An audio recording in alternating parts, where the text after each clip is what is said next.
أعوذ بالله من الشيطان الرجيم. بسم الله الرحمن الرحيم. الحمد لله رب العالمين. وصلى الله على رسوله الأمين وعلى آله وأصحابه أجمعين.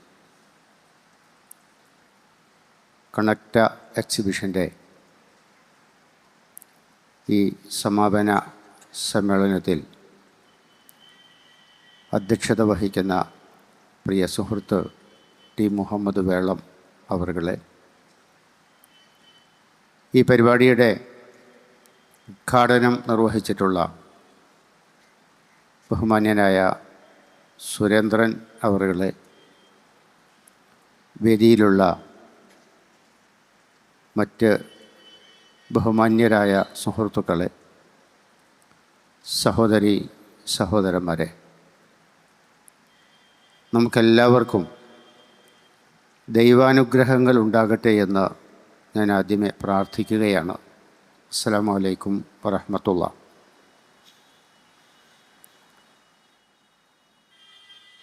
ഇവിടെ നേരത്തെ നടന്നിട്ടുള്ള വളരെ അർത്ഥപൂർണമായ എല്ലാ പ്രഭാഷണങ്ങളിലും കണക്റ്റ എക്സിബിഷൻ എന്തുകൊണ്ട് കാലിക പ്രധാനമാകുന്നു എന്നതിനെക്കുറിച്ച് വിശദീകരിച്ചിട്ടുണ്ട്.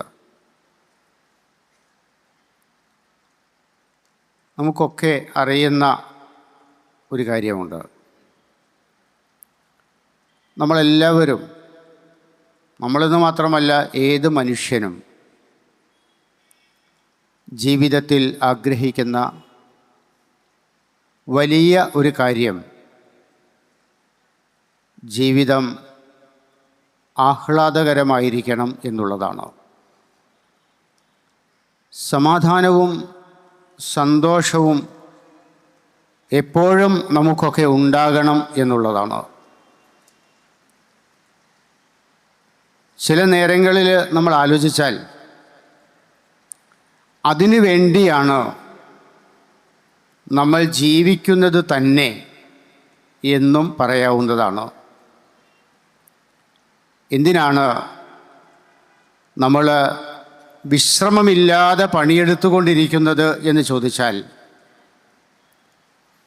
ജീവിതത്തിൻ്റെ ആനന്ദങ്ങൾ അനുഭവിക്കാൻ അവസരങ്ങൾ ഉണ്ടാക്കണം എന്നതിന് വേണ്ടിയാണ്. നമ്മളുടെ ചില ആലോചനകളില്ലായ്മ കൊണ്ട് അതുമാത്രം ലഭിക്കാതിരിക്കുകയും ജീവിതത്തിൻ്റെ എല്ലാ സംഘർഷങ്ങളും അനുഭവിക്കുകയും ചെയ്യുന്നു എന്നത് വേറൊരു കാര്യമാണ്. പക്ഷേ മനുഷ്യനെ സംബന്ധിച്ചിടത്തോളം ജീവിതം സന്തോഷകരമാകണം, ആഹ്ലാദകരമാകണം എന്നുള്ളതാണ്. ഇവിടെയാണ് കണക്റ്റ മുമ്പോട്ട് വെക്കുന്ന മനുഷ്യബന്ധങ്ങളെക്കുറിച്ചുള്ള ഒരു ആശയം ഏറ്റവും പ്രധാനമായി തീരുന്നത്. എപ്പോഴാണ് ജീവിതം ആഹ്ലാദകരമാകുന്നത് എന്ന് ചോദിച്ചാൽ, ഒരാൾ ബന്ധപ്പെട്ട് നിൽക്കുന്ന എല്ലാ ഇടങ്ങളും എല്ലാ ബന്ധങ്ങളും ഹൃദ്യതയുള്ളത് ആയിത്തീരുമ്പോഴാണ്. അപ്പോഴാണ് മനുഷ്യൻ്റെ ജീവിതത്തിൽ സന്തോഷങ്ങൾ ഉണ്ടാകുന്നത്. ചിലപ്പോൾ സാമ്പത്തിക പ്രതിസന്ധിയെ, അതല്ലെങ്കിൽ വേറെ തരത്തിലുള്ള ജീവിതത്തിൻ്റെ വെല്ലുവിളികളെ മറികടക്കാനാകുന്ന മനുഷ്യരും ബന്ധങ്ങളിൽ വിള്ളലുണ്ടാകുന്നിടത്ത് തളർന്നു വീണു പോകുന്നത് നമുക്ക് കാണാനാകും. അപ്പം ആ നിലക്ക് ശരിക്ക് ഹൃദ്യതയുള്ള മനുഷ്യബന്ധങ്ങളാണ് യഥാർത്ഥത്തിൽ ജീവിതത്തിലെ വളരെ പ്രധാനപ്പെട്ട ഒരു കാര്യം എന്ന് പറയുന്നത്. കണക്റ്റ എക്സിബിഷൻ മനുഷ്യരുടെ ബന്ധങ്ങളെക്കുറിച്ച് മാത്രമല്ല സംസാരിക്കുന്നത്. മനുഷ്യനും പ്രകൃതിയുമായുള്ള, പ്രപഞ്ചവുമായുള്ള ബന്ധത്തെക്കുറിച്ച്, അതേപോലെ തന്നെ ഭൂമിയിൽ ജീവിക്കുന്ന മനുഷ്യന് ആകാശലോകങ്ങളുമായുള്ള ആത്മീയമായ ബന്ധങ്ങളെക്കുറിച്ച് കൂടി അത് സംസാരിക്കുന്നുണ്ട്. കേവലമായ മനുഷ്യബന്ധങ്ങൾക്കകത്ത് നിന്നുകൊണ്ട് ജീവിതത്തിൻ്റെ ആനന്ദങ്ങളെക്കുറിച്ച് സംസാരിക്കാനോ സ്വപ്നം കാണാൻ പോലുമോ നമുക്ക് സാധ്യമാവുകയില്ല. പ്രപഞ്ചത്തെ ആകെ പലപ്പോഴും നമ്മൾ സംസാരിക്കാറുള്ളത് പോലെ ഇങ്ങനെ തകർത്തെറിഞ്ഞിട്ട് പൊന്മുട്ടയിടുന്ന താറാവിനെ കൊന്ന കർഷകനെ പോലെ ആയിത്തീരുമ്പോൾ മനുഷ്യൻ്റെ ജീവിതം ഒരിക്കലും സന്തോഷകരമായിരിക്കില്ല. പ്രപഞ്ചത്തോടും പ്രകൃതിയോടും ഒപ്പം അതിനോടുകൂടി മര്യാദകൾ പാലിച്ച് ജീവിതത്തിൻ്റെ എല്ലാ തലങ്ങളിലും ആത്മീയതയുടെ ഒരു ടച്ച് നിലനിർത്തി ജീവിതത്തെ കെട്ടിപ്പടുക്കുമ്പോഴാണ് യഥാർത്ഥത്തിൽ നമ്മളുടെ ജീവിതമെന്ന് പറയുന്നത് സന്തോഷകരമായി തീരുക. അതുകൊണ്ട് തന്നെ സമൂഹത്തിൽ ജീവിക്കുന്ന നേരത്തെ ഇവിടെ അധ്യക്ഷ പ്രസംഗത്തിൽ സുഹൃത്ത് സൂചിപ്പിച്ചിട്ടുണ്ടായിരുന്നു ആ കാര്യം. ജീവിക്കുമ്പോൾ നമുക്ക് ഒറ്റയ്ക്ക് ജീവിക്കാനാവില്ല. ഒരാൾക്ക് മാത്രം അയാളുടെ കയ്യിൽ എത്രയധികം സമ്പത്തും സൗകര്യങ്ങളും സന്നാഹങ്ങളുമുണ്ടെങ്കിലും ഒരാൾക്ക് ഒറ്റയ്ക്ക് ജീവിക്കാനാകില്ല. സമൂഹത്തോട് ചേർന്ന് നിന്നുകൊണ്ട് മാത്രമേ ജീവിക്കാനാവുകയുള്ളൂ. അതുകൊണ്ട് തന്നെ എൻ്റെ മാത്രമല്ല, എന്നോടൊപ്പം ജീവിക്കുന്ന മനുഷ്യരെ കൂടി പരിഗണിക്കാനാകുമ്പോഴാണ് മനുഷ്യബന്ധങ്ങൾ അർത്ഥമുള്ളത് ആയിത്തീരുന്നത്. വിശുദ്ധ ഖുർആൻ വിശ്വാസികളായ മനുഷ്യരുടെ സ്വഭാവത്തെക്കുറിച്ച് പറയുന്നിടത്ത് ഒരു കാര്യം പറയുന്നുണ്ട്. വയുസിറൂന അലാ അൻഫുസിഹിം വലൗ കാന ബിഹിം ഖസാസ. അവർ മറ്റുള്ളവർക്ക് തന്നെക്കാൾ പരിഗണന കൊടുക്കുന്നവരാണ്. സ്വന്തത്തിന് ആവശ്യമുണ്ടായിരിക്കെ തന്നെ മറ്റുള്ളവരുടെ ആവശ്യങ്ങൾക്ക് പരിഗണന കൊടുക്കുന്നവരാണ് അവർ എന്ന് പറയുന്നുണ്ട്. മനുഷ്യബന്ധങ്ങളെ ഇത്രമേൽ മഹത്തരമായി കാണുന്ന വേറൊരു കാര്യം നമുക്ക് മനസ്സിലാക്കാനാകില്ല. ഒരിക്കൽ പ്രവാചകൻ തിരുമേനി ഈ ഖുർആനിക സൂക്തം ആവർത്തിച്ച് പാരായണം ചെയ്തിട്ടുണ്ടായിരുന്നു. അതെപ്പോഴാണെന്ന് ചോദിച്ചാൽ, ഒരു ദിവസം പ്രവാചകൻ്റെ സദസ്സിലേക്ക് ഒരാൾ കയറി വന്നു. അയാൾ പ്രവാചകനോട് പറഞ്ഞു, റസൂലേ, എനിക്ക് വിശക്കുന്നുണ്ട്, ഭക്ഷണം വേണം എന്ന് പറഞ്ഞു. റസൂല് അദ്ദേഹത്തിൻ്റെ അനുചരന്മാരുടെ കൂട്ടത്തിൽ നിന്ന്, ആ സദസ്സിൽ നിന്ന് ഒരാളെ വിളിച്ചിട്ട് റസൂലിൻ്റെ വീട്ടിലയച്ചു. അവിടെ ഭക്ഷണം എന്തെങ്കിലും ഉണ്ടെങ്കിൽ അത് വാങ്ങിയിട്ട് ഇദ്ദേഹത്തിന് കൊണ്ടുവന്ന് കൊടുക്കണം എന്ന് പറഞ്ഞു. അയച്ചയാൾ തിരിച്ചു വന്നു. പ്രവാചകരെ, അങ്ങയുടെ വീട്ടിൽ ഭക്ഷണമൊന്നും ബാക്കിയില്ല എന്ന് പറഞ്ഞു. അപ്പോൾ റസൂല് അവിടുന്ന് ചോദിച്ചു, ഇന്ന് രാത്രി ആരാണ് നമ്മുടെ ഈ സുഹൃത്തിനെ അതിഥിയായി സ്വീകരിക്കുക? അബൂ തൽഹ എന്ന് പറയുന്ന പ്രവാചക ശിഷ്യൻ എഴുന്നേറ്റ് നിന്നിട്ട് പറഞ്ഞു, റസൂലെ, ഇന്ന് ഞാൻ ഇദ്ദേഹത്തെ അതിഥിയായി സ്വീകരിക്കും. അങ്ങനെ അദ്ദേഹത്തെ കൂട്ടി വീട്ടിൽ ചെല്ലുന്നുണ്ട് അബൂ തൽഹ. അതിഥിയെ പുറത്തിരുത്തി അകത്ത് ചെന്ന് തൻ്റെ പ്രിയപ്പെട്ടവളോട് പറഞ്ഞു, റസൂൽ ഒരു അതിഥിയെ തന്നിട്ടുണ്ട്, അയാൾക്ക് ഭക്ഷണം കൊടുക്കണം എന്ന് പറഞ്ഞു. അവർ നിസ്സഹായമായി പറഞ്ഞു, നമ്മളുടെ ചെറിയ കുഞ്ഞുങ്ങൾക്ക് കരുതി വച്ചിട്ടുള്ള ഇത്തിരി ഭക്ഷണമാണ് ഇവിടെയുള്ളത്, എന്താണ് ചെയ്യുക എന്ന്. അങ്ങനെ അവരാലോചിച്ച് ഒരു ധാരണയിലെത്തുന്നുണ്ട്. അവർ തന്നെ പറഞ്ഞു, ഒരു കാര്യം ചെയ്യാം, നമുക്ക് മക്കളെ അവർക്ക് വിശപ്പുള്ളതോടൊപ്പം തന്നെ പാട്ടുപാടി ഉറക്കാം, എന്നിട്ട് ഭക്ഷണം നമുക്ക് അതിഥിക്ക് കൊടുക്കാം. അങ്ങനെ മക്കളെ ഉറക്കി. ഒരു പ്രശ്നം പിന്നെയും ബാക്കിയുണ്ട്. 2 പേർക്ക് കഴിക്കാനുള്ള ഭക്ഷണമൊന്നും അവിടെ ഇല്ല. എന്ത് ചെയ്യും? ഭാര്യ തന്നെ ഒരു വഴി പറഞ്ഞു. ഞാൻ ഭക്ഷണം എടുത്തു വെച്ചിട്ട് നിങ്ങൾ കഴിക്കാനിരിക്കുമ്പോൾ ഞാൻ തന്ത്രത്തിൽ വിളക്കണച്ച് കളയും.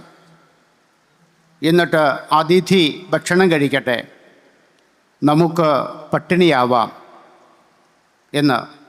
അങ്ങനെ അതിഥിയെ സൽക്കരിച്ചു. അടുത്ത ദിവസം സാധാരണ പോലെ അബൂ തൽഹ പ്രവാചകൻ്റെ സദസ്സിൽ വന്നു. അന്ന് അബൂ തൽഹയെ അടുത്ത് വിളിച്ച് തന്നോട് ചേർത്ത് പിടിച്ച് അള്ളാൻ്റെ റസൂല് പറഞ്ഞു, ഇന്നലെ 2 ആളുകൾ കാണിച്ചതൊക്കെ അള്ള കണ്ടിട്ടുണ്ട്, എന്നിട്ട് പടച്ചോൻ ചിരിച്ചു എന്ന് പറഞ്ഞു റസൂല്. അന്ന് ഈ ഖുർആനിക സൂക്തം പ്രവാചകൻ ആവർത്തിച്ച് പാരായണം ചെയ്തു. അവർ സ്വന്തത്തേക്കാൾ മറ്റുള്ളവരെ പരിഗണിക്കുന്നവരാണ് എന്ന്. ഞാൻ പറയുന്നത്, ഈ ഒരു നന്മ സമൂഹത്തിനകത്ത് നിലനിൽക്കുമ്പോഴാണ് മനുഷ്യബന്ധങ്ങൾ ഹൃദ്യതയുള്ളത് ആയിത്തീരുന്നത്. അതില്ലാതായിത്തീരുമ്പോഴാണ് മനുഷ്യർ തൊട്ടടുത്ത് നിൽക്കുന്നവർ പോലും അന്യരായിത്തീരുന്നത്. ഇങ്ങനെ മനുഷ്യർ അന്യരായിത്തീരുന്നിടത്ത് മനുഷ്യർക്ക് പടച്ച റബ്ബിനെ കണ്ടെത്താനാകില്ല എന്നുള്ളതൊരു സത്യമാണ്. അടുത്തു നിൽപ്പോർ അനുജനെ കാണാൻ അക്ഷികളില്ലാത്തോർ കരൂപനീശ്വരൻ അദൃശ്യനായാൽ അതിലെന്താശ്ചര്യം എന്ന് കേരളത്തിലെ കവിത്രയങ്ങളിൽ ഒരാൾ ഒരുപാട് കാലം മുമ്പ് ചോദിച്ചിട്ടുണ്ട്. ഇത് നമുക്ക് കാണാം. റസൂല് പറയുന്നുണ്ടല്ലോ, നിങ്ങൾ ഭൂമിയിലുള്ളവരോട് കരുണ കാണിക്കണം, എങ്കിൽ ദൈവം തമ്പുരാൻ നിങ്ങളോട് കരുണ കാണിക്കും. ദൈവകാരുണ്യം ലഭിക്കാനുള്ള വഴി എന്ന് പറയുന്നത് സഹജീവികളോട് കാരുണ്യം കാണിക്കുകയാണ് എന്നതാണ്. ഇങ്ങനെ ഞാൻ അവസാനിപ്പിക്കുകയാണ്. ഞാൻ പറഞ്ഞു വന്നത്, ഇങ്ങനെ ഓരോ കാര്യത്തിലും അതിൻ്റെ ഒരു ഭൗതികമായ കാര്യത്തോടൊപ്പം തന്നെ അതിൻ്റെ ഒരു ആത്മീയത കൂടി ചേർത്ത് പറയുകയാണ് വിശുദ്ധ ഖുർആനും പ്രവാചകനുമൊക്കെ ചെയ്തിട്ടുള്ളത് എന്ന് കാണാം. സത്യസന്ധനായ കച്ചവടക്കാരനെ കുറിച്ച് പറയുമ്പോൾ ആ കച്ചവടക്കാരൻ പ്രവാചകന്മാരുടെയും അതേപോലെ തന്നെ രക്തസാക്ഷികളുടെയും ഒക്കെ കൂടെയാണ് എന്ന് പറയുന്നുണ്ട്. കച്ചവടം ഒരാളുടെ ജീവിതത്തെ പോഷിപ്പിക്കാനുള്ള ഭൗതികമായ ഒരു കർമ്മമാണ്. ആ കർമ്മം പക്ഷേ സത്യസന്ധമായി നിർവഹിക്കുമ്പോൾ അതിനൊരു ആത്മീയ തലമുണ്ടെന്ന് പറയുകയാണ്. ഇങ്ങനെ മനുഷ്യൻ്റെ ഭൗതികമായ ജീവിതത്തെ ആത്മീയതയോട് ചേർത്ത് വെച്ച് പറഞ്ഞ് പഠിപ്പിച്ച് അതിന് ആത്മീയതയുടെ ഒരു സൗരഭ്യം നൽകി നമ്മളുടെ മുമ്പിൽ വെക്കുകയാണ് ശരിക്ക് വിശുദ്ധ ഖുർആനൊക്കെ ചെയ്യുന്നത്. ആ നിലക്ക് ഇതിനെയൊക്കെ നമ്മളിങ്ങനെ വിശകലനം ചെയ്തു നോക്കിയാൽ മനുഷ്യബന്ധങ്ങളെ ഊഷ്മളമാക്കുന്ന, അതിനെ ആർദ്രമാക്കുന്ന, അവയെ ചേർത്ത് വെക്കുന്ന പശിമയുള്ള പല കാര്യങ്ങളും നമുക്ക് അതിൽ കാണാനാകുന്നുണ്ട്. അങ്ങനെ ആകുമ്പോഴേ ജീവിതം ധന്യമായി തീരുന്നുള്ളൂ എന്നതുകൊണ്ടാണ്. അതില്ലാതാകുമ്പോഴാണ് യഥാർത്ഥത്തിൽ ജീവിതത്തിലെ ഒരുപാട് പ്രശ്നങ്ങൾ, മനുഷ്യൻ അവനവനിലേക്ക് മാത്രം ചുരുങ്ങുമ്പോൾ, ഞാൻ എന്ന ചെറിയ ലോകത്തേക്ക് ഞാൻ ചുരുക്കപ്പെടുമ്പോൾ യഥാർത്ഥത്തിൽ സംഭവിക്കുന്നത് ഞാൻ മനുഷ്യൻ അല്ലാതായി തീരുകയാണ്. എന്നിലെ മാനവികമായ ഗുണങ്ങൾ നഷ്ടപ്പെട്ടു പോവുകയാണ്. എന്നിലെ ജന്തുത്വം അതിജയിക്കുകയാണ് യഥാർത്ഥത്തിൽ ചെയ്യുന്നത്. ഏതായിരുന്നാലും ഈ സമകാലിക സത്യത്തെയാണ്, ഇന്നത്തെ ഒരു സാമൂഹിക യാഥാർത്ഥ്യത്തെയാണ് അഡ്രസ് ചെയ്യുന്നത് എന്നതാണ് നമുക്ക് മനസ്സിലാക്കാനാകുന്നത്. ജീവിതത്തെ അതിൻ്റെ മനുഷ്യൻ്റെ ജനനം മുതൽ മരണം വരെയുള്ള കാര്യങ്ങളെ നമുക്ക് മുമ്പിൽ ദൃശ്യമായി കൊണ്ടുവരുമ്പോൾ അതിനിടയിൽ പറഞ്ഞു വെക്കുന്നത് മനുഷ്യൻ്റെ ബന്ധങ്ങളെക്കുറിച്ചാണ്. ഈ ബന്ധങ്ങളെ നന്നാക്കിയെടുക്കാൻ സാധിക്കുമ്പോഴാണ് തീർച്ചയായും ജീവിതത്തെ സന്തോഷമായി മാറ്റാൻ നമുക്ക് സാധിക്കുന്നത്. അതില്ലാത്തയിടത്താണ് ധാരാളം സൗകര്യങ്ങൾ ഉണ്ടായിരിക്കെ തന്നെ അസ്വസ്ഥതയായി മനുഷ്യൻ ജീവിച്ചു കൊണ്ടിരിക്കുന്നത്. ഇന്ന് നമുക്കറിയാലോ, സമൂഹത്തിൻ്റെ എല്ലാ തലങ്ങളിലും ഈ പ്രശ്നങ്ങളുണ്ട്. നിങ്ങൾ ആലോചിച്ച് നോക്കൂ, വീട്ടിലെ ചെറിയ കുട്ടികളെക്കുറിച്ച് ആലോചിക്കുക. ഈ കുട്ടികൾ അവർക്ക് വേണ്ടത്ര പരിഗണന ലഭിക്കുന്നില്ല എന്നതിൻ്റെ അസ്വസ്ഥതകൾ അനുഭവിക്കുന്നവരും പ്രകടിപ്പിക്കുന്നവരുമാണ്. അതുകൊണ്ടാണല്ലോ ഈ കുട്ടിക്ക് യഥാർത്ഥത്തിൽ അവരർഹിക്കുന്ന പരിഗണനയും കാരുണ്യവും പരിചരണവും ലഭിക്കാതിരിക്കുമ്പോഴാണ് ആ തലമുറകൾ വളർന്നു വന്ന് ക്രിമിനൽ ബോധമുള്ളവരായി മാറുന്നത്. നമുക്കൊക്കെ അറിയാം. നേരെ മുതിർന്നവരിലേക്ക് നോക്കൂ. വലിയ തോതിൽ താൻ കഷ്ടപ്പെട്ട് വളർത്തിക്കൊണ്ട് വന്നിട്ടുള്ള മക്കളുടെ ഒരു കൈത്താങ്ങ് ജീവിതത്തിൻ്റെ ഈ സന്ധ്യാനേരത്ത് ലഭിക്കുമോ എന്ന് ആശങ്കയുള്ളവരാണ്. ആശങ്ക മാത്രമല്ലല്ലോ, സമൂഹത്തിനകത്ത് ഉണ്ടായി വരുന്ന ഒരുപാട് കാര്യങ്ങൾ, എൻ്റെ വിശദാംശങ്ങളിലേക്ക് പോകുന്നില്ല, നമ്മുടെ മുമ്പിലുണ്ട്. ഇങ്ങനെ എവിടെയും നമ്മൾ അതിനെക്കുറിച്ച് ആലോചിക്കുമ്പോൾ നമുക്കത് കാണാനാകുന്നുണ്ട്. മനുഷ്യൻ ആത്മസംഘർഷം അനുഭവിക്കുന്നത് എവിടെയാണ് എന്ന് ചോദിച്ചാൽ ബന്ധങ്ങൾ സന്തോഷകരമാകാതിരിക്കുന്നിടത്താണ് മനുഷ്യൻ ആത്മസംഘർഷങ്ങൾ അനുഭവിക്കുന്നത്. ഈ സംഘർഷങ്ങളെ ലഘൂകരിക്കാൻ സമ്പത്ത് കൊണ്ട് സാധ്യമാവില്ല, വലിയ സൗകര്യങ്ങൾ കൊണ്ട് സാധ്യമാകില്ല. അതൊന്നുമില്ലാത്തയിടത്തും ജീവിതത്തെ ആഹ്ലാദകരമാക്കാൻ മനുഷ്യബന്ധങ്ങളിലെ നന്മ കൊണ്ട് സാധ്യമാണ് എന്നുള്ളതാണ് ആ വലിയ സത്യത്തെ അഡ്രസ് ചെയ്തിട്ടുള്ള കണക്റ്റ എക്സിബിഷൻ തീർച്ചയായും ഇന്നത്തെ സമൂഹത്തിൻ്റെ ഒരു അനിവാര്യതയെയാണ് സൂചിപ്പിക്കുന്നത് എന്ന് വിചാരിക്കുന്നു. പടച്ച തമ്പുരാൻ ഇനിയും ഈ ദൗത്യം തുടർന്നു കൊണ്ടുപോകുവാൻ സഹായിക്കട്ടെ എന്ന് പ്രാർത്ഥിക്കുന്നു. വാഹിർ ദഅ്വാന അനിൽ ഹംദുലില്ലാഹി റബ്ബിൽ ആലമീൻ. അസ്സലാമു അലൈക്കും.